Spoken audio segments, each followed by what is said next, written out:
Welcome to my YouTube channel Gyanpath. Today I will discuss with you first chapter Bhartrihari Subhashitani. There are some shloka, but we will discuss about only 5 or 6 shloka in this video. So shall we start? First shloka is Agyah Sukhamaradhyah Sukhtaramaradhyate Visheshagyah ज्ञान लवदुर्विदग्धम ब्रह्मापि नरम न रंजयति. So what is the meaning of agya? Agya means who does not know anything. Sukham aradhya. Sukham is easily. Aradhya means we can explain him. Sukham tarmaradhyate visheshagya. Visheshagya means who is scholar, who knows everything. Sukhatara, it is more convenient to explain him. Gyan lavdurvigdham brahmapi naramana ranjayati. Gyan lavdurvigdham means who knows a little bit. Brahmapi naramana ranjayati. Ranjayati means to make, please, to make understand him. Naram means that person. Na means no. Brahmapi means Lord Brahma. So what is the meaning of this? A man can easily explain to the person who is unaware of knowledge, means who is ignorant, and it is more easy to explain to an intelligent who knows everything. But even the creator Brahma also cannot explain to the person who is proud with a little bit of knowledge. What is the meaning? जिस व्यक्ति को कुछ भी मालूम नहीं है उसको हम समझाकर इजीली हम उसको समझा सकते हैं, और जो व्यक्ति बहुत सब कुछ जानता है उसको समझाना बहुत इजी होता है. लेकिन जिसको थोड़ा सा नॉलेज होता है उसको अपने नॉलेज का बहुत ज़्यादा प्राउड होता है. तो ऐसे व्यक्ति को तो लॉर्ड ब्रह्मा भी नहीं समझा सकते हैं. इस श्लोक का ये मीनिंग है. अब हम नेक्स्ट श्लोक करते हैं. नेक्स्ट श्लोक है आरंभ गुर्वी क्षैणी क्रमेण लघ्वी पुरा वृद्धि मुपैति पश्चात दिनस्य पूर्वार्ध भिन्ना छायैव मैत्री खल सज्जनानाम. अब इसका क्या मतलब है? आरंभ गुर्वी. आरंभ मीन्स इन स्टार्टिंग. गुर्वी इज हैवी मीन्स बिगर. क्षैणी क्रमेण. क्षैणी का मतलब है, what is the meaning of क्षैणी? It is losing. क्रमेण मीन्स कंटिन्यूसली. लघ्वी पुरा. लघ्वी इज शॉर्ट. पुरा means first half. वृद्धि मुपैति पश्चात. वृद्धि मुपैति means increases, and लघ्वी is decrease and वृद्धि is increases. पश्चात means after. दिनस्य पूर्वार्ध परार्ध भिन्ना. दिनस्य means first of the day. Half जो फर्स्ट डे है पहले अलग है. परार्ध means आफ्टरनून में अलग है. छायैव मैत्री खल सज्जना नाम. छाये मीन्स शैडो की तरह. मैत्री मीन्स फ्रेंडशिप. खल मीन्स बैड पीपल. सज्जना नाम मीन्स गुड पीपल. और इसका मीनिंग क्या होगा? The association with an evil minded is a large in the beginning, but gradually it will be decreases as the morning shadow of the day, while the association with noble one is faint in the beginning, but gradually it will be increased as the evening shadow of the day. इसका तो यही मतलब है कि जब हम किसी अच्छे व्यक्ति के साथ फ्रेंडशिप करते हैं तो स्टार्टिंग में वो क्या होती है? फ्रेंडशिप बहुत ज़्यादा फास्ट नहीं होती है, बहुत डीप नहीं होती है, छोटी होती है. और जैसे जैसे अच्छे व्यक्ति के साथ हम कंपनी करते हैं उसकी फ्रेंडशिप जो होती है वो और ज़्यादा डेंस हो जाती है. वैसे ही अगर हम किसी बुरे व्यक्ति के साथ फ्रेंडशिप करते हैं तो स्टार्टिंग में वो फ्रेंडशिप बहुत ही ज़्यादा डीप होती है, लेकिन धीरे धीरे वो फ्रेंडशिप डिक्रीज़ हो जाती है। इस श्लोक का ये अर्थ है। अब हम थर्ड श्लोक करेंगे। परिवर्तितानि संसारे मृतः को वा न जायते स जातो येन जातेन याति वंशः समुन्नतिम्। परिवर्तिनी संसारे मीन्स ये जो लाइफ का जो सर्कल है, हम जन्म लेते हैं, बड़े होते हैं, फिर हम बूढ़े हो जाते हैं, फिर हम मर जाते हैं। सो ये जो सर्कल है ये चलता रहता है, इसको हम कहते हैं परिवर्तनशील। संसारे मीन्स इन दिस वर्ल्ड, मृतः मीन्स डेथ, को मीन्स हु, वा न जायते, वा मीन्स या, और न जायते मीन्स पैदा होता है। इस जो सर्कल है संसार का, इसमें कौन पैदा नहीं होता है और कौन नहीं मरता है। कहने का मतलब है इस जो मोमेंट में हर इंसान पैदा होता है और हर इंसान मर जाता है। स जातो ये न जाते न, लेकिन उसी का पैदा होना असली पैदा होना होता है जिससे उसके वंश की उन्नति होती है।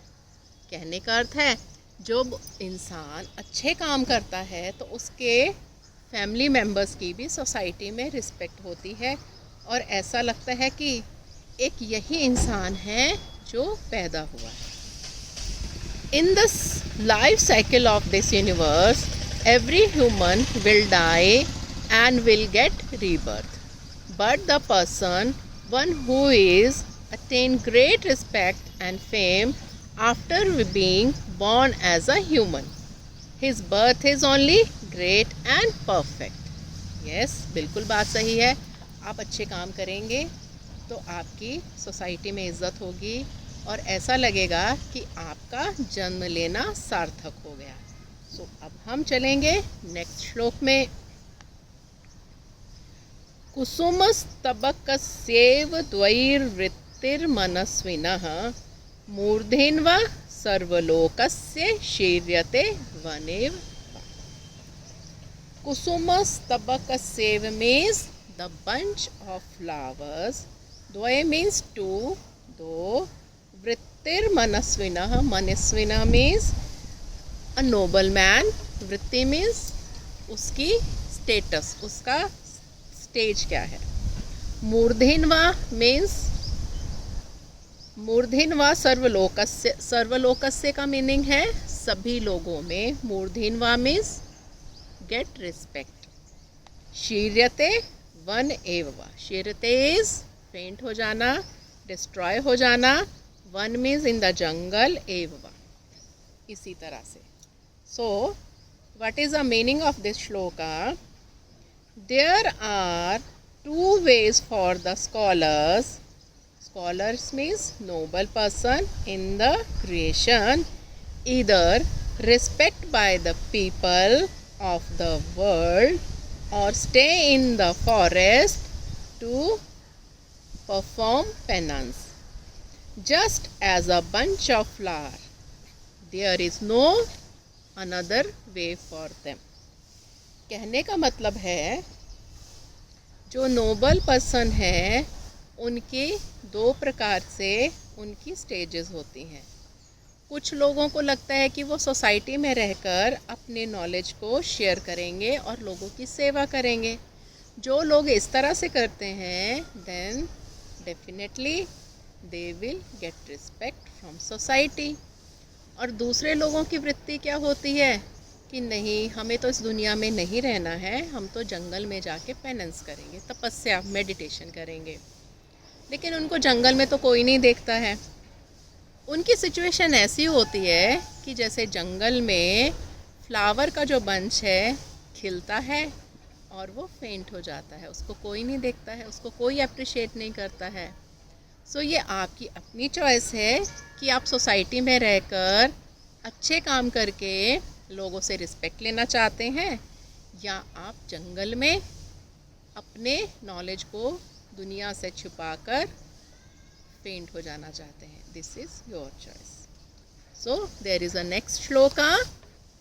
सिंहः शिशुरपि निपतति मदमलिनकपोलभित्तिषु गजेषु प्रकृतिरियं सत्वतां न खलु वयस्तेजसो हेतु। सिंहः शिशुरपि, सिंह मीन्स लायन, शिशुरपि मीन्स कब, उनके बच्चे, अपि मीन्स भी, निपतति means they try to jump, मद मलिन कपोल भित्तिषु गजेषु, गजेषु means elephants, the group of elephants. मद मलिन कपोल भित्तिषु मीन्स मद इज मद मलिन मीन्स जब एलिफेंट्स मड में खेलते हैं तो वो अपनी मस्ती में होते हैं, उसको मद कहते हैं। कपोल भित्तिषु, कपोल कहते हैं उनके बड़े बड़े कान, जो फेस के ऊपर कान होते हैं, उनकी जो वॉल होती है उसको कहते हैं कि जो हाथी हैं वो मड में खेल कर आए हैं। इवन देन कि उनके जो ऊपर का टॉप जो पार्ट है वो भी मड में डूबा हुआ है, पूरे बॉडी में मड लगा है, और उनके जो कानों के ऊपर भी मड लगा हुआ है। प्रकृति रियम सत्वताम न खलु वयस्तेजसो हेतु। सिंह शिशुरपि निपतति, सिंह मीन्स लायन के जो कब्स हैं वो उतने बड़े हाथियों के ऊपर जंप करते हैं, क्योंकि प्रकृति रियम means this is their nature by birth, satvatam na khalu vayas tejaso hetu.